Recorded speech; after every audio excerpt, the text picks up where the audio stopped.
안녕하십니까. 세상 읽어주는 남자 이상훈입니다. 오늘은 삼성의 또 다른 전략 차질이 빚어진다는 주제로 한 말씀 드리겠습니다. 현재 그 삼성 파운드리가 어렵습니다. 이 메이저 팹리스 고객 잡기가 안 되고 있는 것이죠.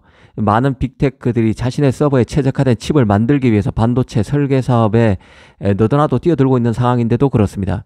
아시다시피 칩 제조는 전공정과 후공정으로 나눠집니다. 설계도대로 웨이퍼에 칩을 새기는 과정이 전공정이고, 이런 작업이 끝난 웨이퍼를 테스트하고 포장하는 단계가 후공정입니다. 이 TSMC는 이 전공정, 후공정 모두가 강한 것이죠. 그래서 고객들이 TSMC로 몰리고 있는 것입니다. 이 삼성의 경우는 5나노, 7나노 수준까지만 해도 전공정은 그나마 괜찮은데 후공정이 딸린다는 평가가 많았습니다. 하지만 스냅드래곤 8 1세대 칩을 삼성 4나노가 수주한 이후에 수율 논란이 빚어졌고, 4나노 이하, 3나노, 2나노 등은 전공정이 심각한 수율 부진에 시달리고 있는 상황입니다. 그렇다고 후공정이 뛰어난 것도 아니라고 볼 수 있는데요. 다만 AI 시대가 뜨면서 고대역폭 메모리 HBM이 혜성처럼 부각됐고, 후공정에서 이 AP 프로세서와 AP, CPU, GPU와 같은 프로세서와 이 HBM을 같이 패키징하면서 삼성의 파운드리 전략도 조금 수정이 이루어진 상태입니다. 소싱하는데 삼성 같은 경우는 HBM을 바로 조달하기 때문에 HBM의 수급이 중요해진 상황에서 이것을 직접 제조해서 파운드리에서 직접 패키징할 수 있는 삼성의 메리트가 좀 부각된 상황이죠. 일단 삼성 입장에서는 전공정이 힘들다면 이 후공정 물량부터 따내서 전공정도 모색해 보려는 전략적으로 수정이 일부 이뤄진 상황입니다.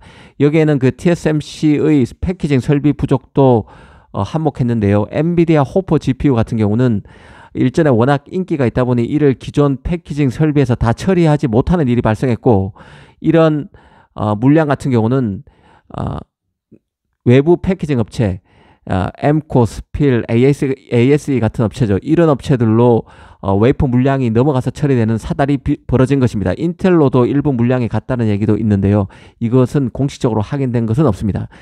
아무튼 이런 일이 빚어졌기 때문에 인텔, 삼성 같은 경우도 후공정 물량부터 따낼 수 있으면 따내겠다는 영업이 이루어지고 있는 상황입니다. 그런데 최근 미국에서 이와 관련해서 눈에 띄는 소식이 있었는데요. 바로 미국의 패키징 업체 엠코가 TSMC와 미국 애리조나에서 칩온 웨이퍼 서브스트레이트와 같은 고급 패키징 및 테스트 기능을 도입하는 양해각서에 서명했다는 소식이 나왔습니다. 앞으로 TSMC가 엠코에 자신의 그 패키징 기술 일부를 라이선스 형태로 전수해 줄 것이고, 자신의 전공정 작업이 끝난 웨이퍼 물량이 파운드리 경쟁업체인 삼성과 인텔에 흘러 들어가는 일을 철저히 차단하겠다는 전략이 여기에서 읽히는데요.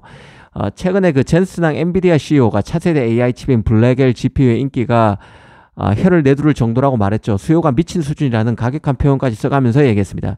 약간의 가장이 있을 수는 있어도 AI 칩 수요가 여전히 강하다는 의미라고 이해하시면 될 것 같습니다. 결국 지금의 AI 칩 공급망에서 가장 약한 고리는 일부 부품 소재 조달 문제도 불거질 수 있겠지만, 그래도 가장 취약한 고리는 패키징 설비 쪽입니다.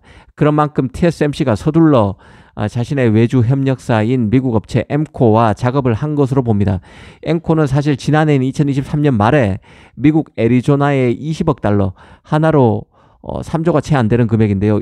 이 돈을 들여서 패키징 공장을 신설한다고 발표한 바 있습니다. 특히 당시에 그 미국 팹리스 업체인 애플이 이 패키징 공장을 이용할 것임을 뼈대로 확대 파트너십도 체결했습니다. 애플 하면 TSMC의 최선단 공정을 책임져 주는 팹리스죠. 가장 많은 매출 포션을 TSMC에서 차지하고 있는 고객입니다.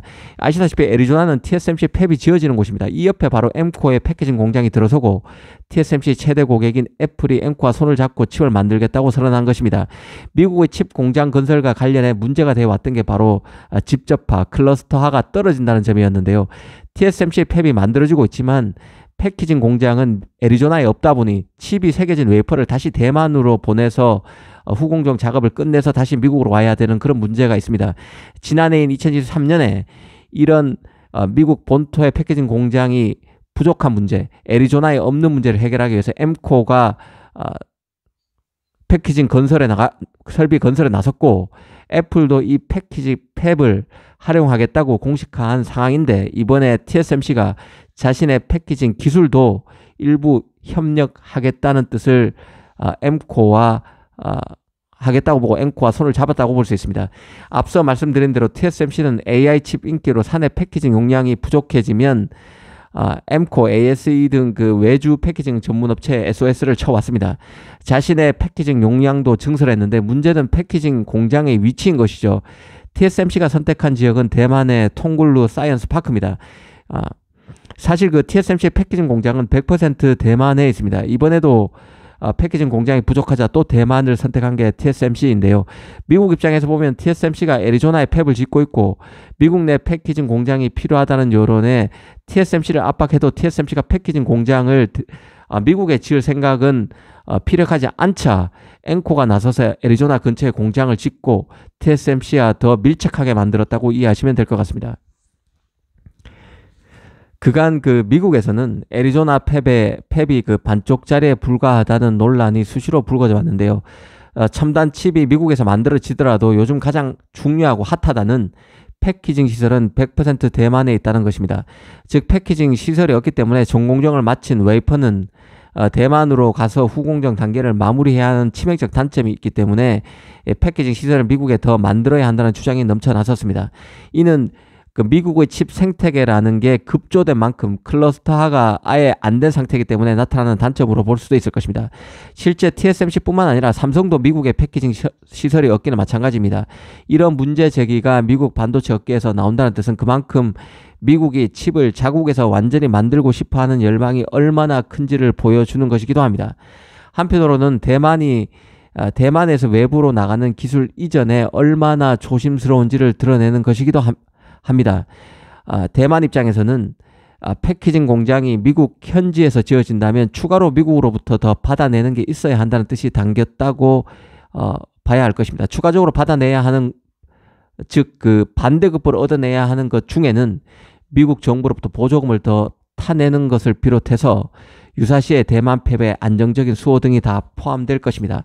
어찌됐든 지금 미국의 대표 파운드리인 인텔의 부진한 상황에서 대만도 자신의 패키징 기술을 미국 외주업체인 앵코에 일부 전수하는 것에 대해서도 열린 태도로 접근하고 있다는 것이 예전과 조금 달라지고 있는 부분이라고 이해하시면 될 것 같습니다. 그만큼 TSMC의 자신감도 생겼고 경쟁사에 대한 자신감이 이런 TSMC의 행태로 나타나고 있는 게 아닌가 하는 생각도 듭니다.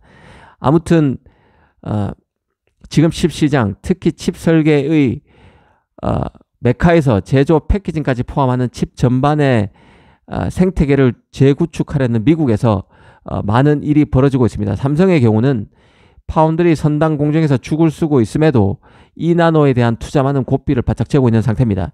3나노 고객이 최초의 게이트 올 어라운드를 선택한 삼성이 아니라 마지막 핀팻 노드를 고수한 TSMC로 죄다 몰리면서 삼성 2나노의 중요성은 더 커졌습니다. 삼성 입장에서는 게이트 올 어라운드의 두 번째 노드가 바로 2나노인데요. 적어도 삼성 2나노가 TSMC 3나노와 비길만 하다는 평가를 받아야 메이저 팹리스의 선택을 받을 수 있는 게 삼성의 현재 처지입니다. 특히 이번 엠코와 TSMC 간 밀착에서 보던 경쟁사의 결합은 더 강고해지고 있습니다. 메모리에선 당장 엔비디아 공급망에서 보면 TSMC와 하이닉스 간 연합이 강고해지고 있는 게 눈에 띄는 상황이죠. TSMC는 내년에 양산되는 HBM4에서는 베이스 다이를 5나노에서 만들면서 메모리 시장에까지 TSMC가 한 발 걸친 상태입니다. 실제 대만 언론은 최근 TSMC가 하이닉스로부터 HBM4용 베이스 다이를 대거 수주했다는 소식을 쏟아내고 있는 상황입니다. 앞으로 TSMC는 하이닉스가 HBM에서 확고한 위상을 유지하는 게 훨씬 유리합니다. 삼성은 베이스 다이도 직접 다 제작할 수 있기 때문에 HBM에서 삼성의 영향이 커지는 것을 가장 바라지 않는 기업이 TSMC가 될 것입니다. 이런 역학 구도를 이해한다면 삼성으로서는 외주 패키징 업체, OSAT 업체와 TSMC 간 역학도 신경 쓰일 수밖에 없는데요. 칩의 기술 진화가 급속도로 이루어지고 있고 이에 따라 칩 생태계 내 여러 기업 간에 오랜 시간에 걸쳐 형성돼 왔던 역학 구도에도 변화가 나타나고 있습니다.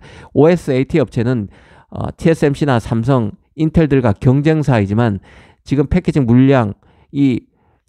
물량을 처리할 설비가 딸리면서 OSAT 업체와 TSMC 간 협력도 더 이전보다는 강고해지는 상황입니다. 오늘은 엠코와 TSMC 간 밀착에 대해서 한번 생각해 봤습니다. 감사합니다.